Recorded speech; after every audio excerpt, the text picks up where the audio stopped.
Ja, začeli smo malo pohinavali, ker je moderno danes v današnjih časih. Hinavščina je postala lepa čednost in ni več nečednost.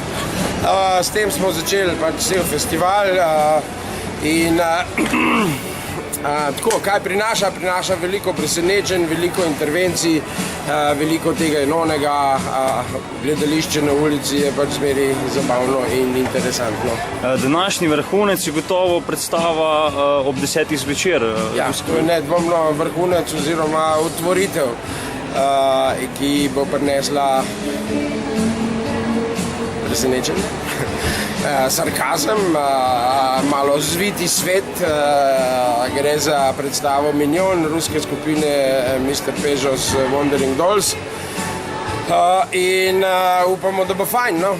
Kaj ne rečem, pri teh predstavah je zmer tako, ene so boljše, ene so slabše, ampak vedno je pa fajn, zato ker gre za to, da se dogaja na ulici, je kontakt in pa konec koncev dve stvari, ki jih ne smemo pozabiti. Prvič je zastonj, čeprav letos ne bomo se branili kakšnih prispevkov. Drugič pa, če vam ni všeč, lahko greste. To je edino gledališče, ker se sami zbirate, a vam je nekaj všeč, ali vam ni všeč, a so vam ljudje fajn, a vam je okolica v redu ali pa ne.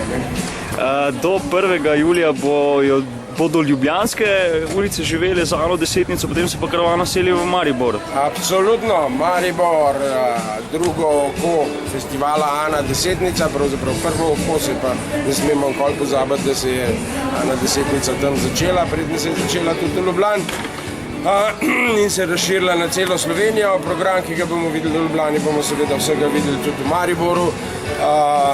Mogoče en del ne, ker v Ljubljani imamo pridružen festival, ki se mu reče Festival gledališča zatiranih, malce bolj angažiran festival politično, zato imamo pa v Mariboru nekaj, česar v Ljubljani ni, in to so živa dvorišča in pa seveda EPK.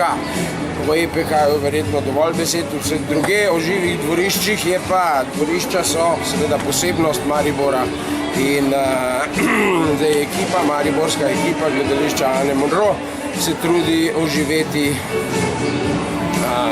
mariborska dvorišča in treba priznati, mislim, da letos jih je 6, ne vem, ta dvorišča se pa širijo, množijo, ampak na tisto, na kar smo lahko najbolj ponosni, je to, da eno dvorišče živi že samo in to je dolgoročni verjetno cilj, kot je rekla Katja Bek-Kos, ki vodi ta program. Naš cilj je, da pravzaprav nam ni treba nič delati, da dvorišča sama živijo, ker to je to, živa dvorišča naj bi živela.